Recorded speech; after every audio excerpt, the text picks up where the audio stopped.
marcată în fiecare an în diverse manifestări și permiteți-mi să dau citire comunicatului de presă remis de Agenția Națională Antidrog vis-a-vis de această zi. Aveți pe masă afișul acestei campanii. Deci, 31 mai este Ziua Mondială fără tutun. În fiecare an, la data de 31 mai, Organizația Mondială a Sănătății celebrează Ziua Mondială fără tutun, subliniind riscurile de sănătate asociate consumului de tutun și promovând politicile sociale de reducere a consumului. Având ca temă interziceți publicitatea, finanțarea și promovarea tutunului, în acest an, Organizația Mondială a Sănătății, OMS, a stabilit pentru marcarea Zilei Mondiale fără tutun următoarele obiective specifice pentru campania ce va fi lansată pe 31 mai.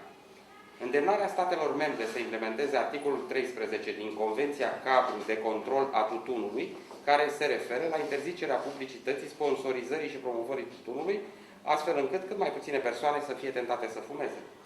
Încurajarea mobilizării locale, naționale și internaționale, în vederea contracarării eforturilor industriei tutunului de a submina controlul aplicat de instituțiile statului, în special a eforturilor de a interzice publicitatea, sponsorizarea și promovarea tutunului. Convenția Cadru de Control a Tutunului reprezintă cel mai puternic instrument de control al consumului de tutun, fiind singurul tratat negociat și adoptat sub auspiciile OMS, acest fapt reprezentând un pas important în politicile de sănătate publică. La nivel global, consumul de tutun omoară anual peste 6 milioane de oameni, din care 600.000 sunt nefumători expuși fumatului pasiv.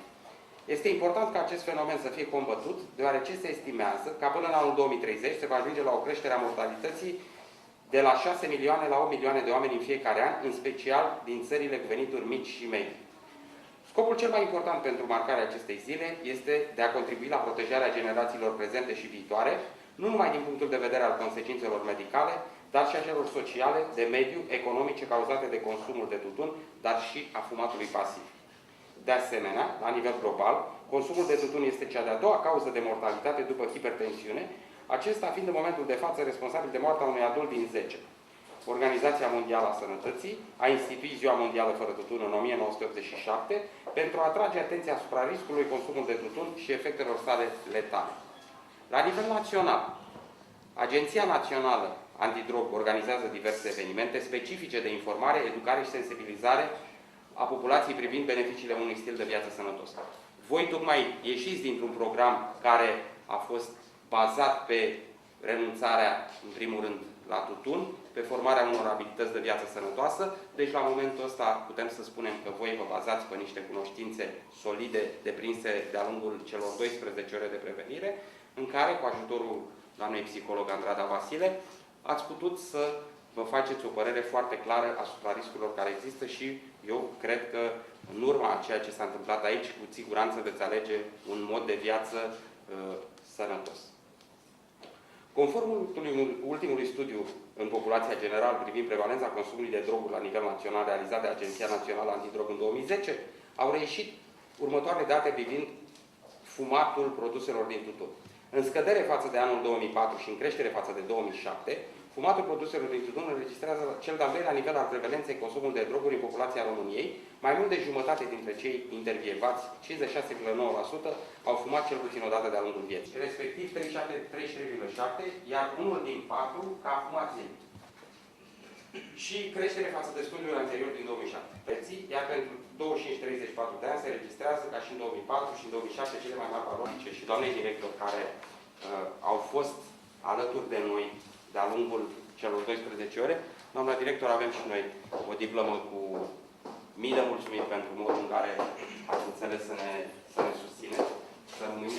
Eu vă mulțumesc frumos și sper să mai avem astfel de... Colegii noștri au fost beneficiarii acestui proiect și au fost conciliați pe aceste teme care sperăm că și-au format deprinderi. O să-i testăm acum, iar cei care s-au remarcat o să primească și niște diplome în limita. Doamna Doina Rădulescu? De Camoră. Da, la dumneavoastră. Am noastră dumneavoastră. Cred că aceea e dumneavoastră. Nu, Doina Rădulescu.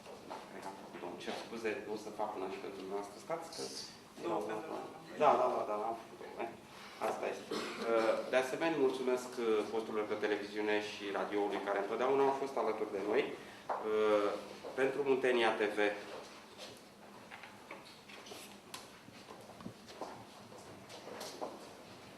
vă mulțumim pentru modul obiectiv și realist în care ați colaborat. Vă mulțumesc din suflet, vă mulțumesc și ca de fiecare dată. Domnul Bogdan Vladu, dumneavoastră reprezentați Valachia TV.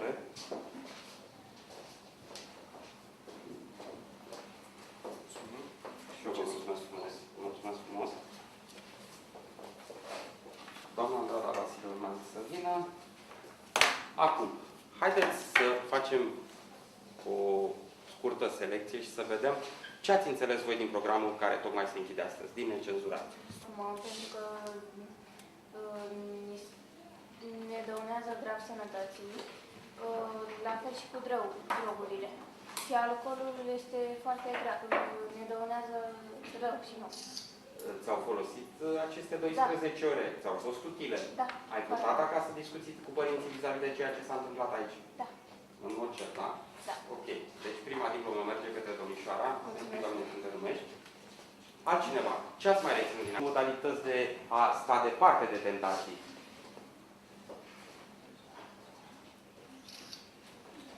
Hai, ok. Diploma ți aparține oricum. Altcineva? Desfășurăm într-un grup. Da? Să vă respectați, probabil, da? Să respectați liderul de grup, nu? Să respectați inițiativa lui. Deci, personalitatea voastră... Ok.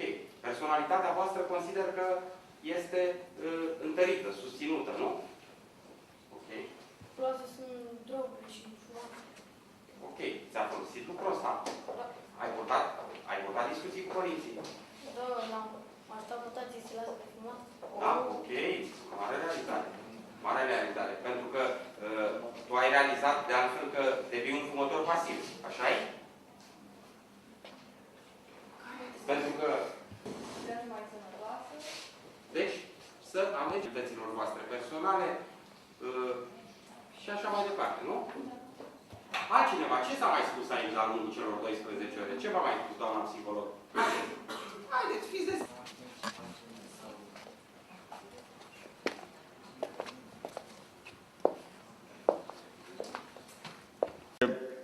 Super ok în legătură cu toți copiii. Și ultimă întrebare, ce pentru copilul dumneavoastră când va mai crește? Să rămână în acest domeniu frumos sau să facă și altceva? Ce dorință aveți dumneavoastră ca părinte?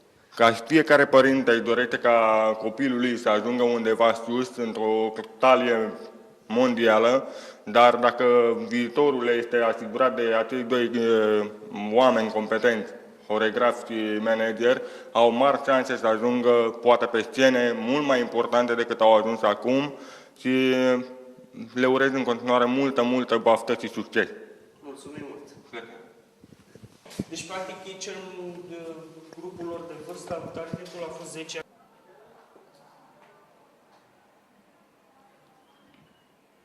Nou?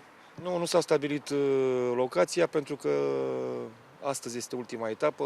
În alte grupe deja calificarea se joacă până în ultima etapă. În orice caz am făcut și noi o propunere pentru a ține turneul semifinal aici. Vom vedea ce va spune federația. Dacă nicio altă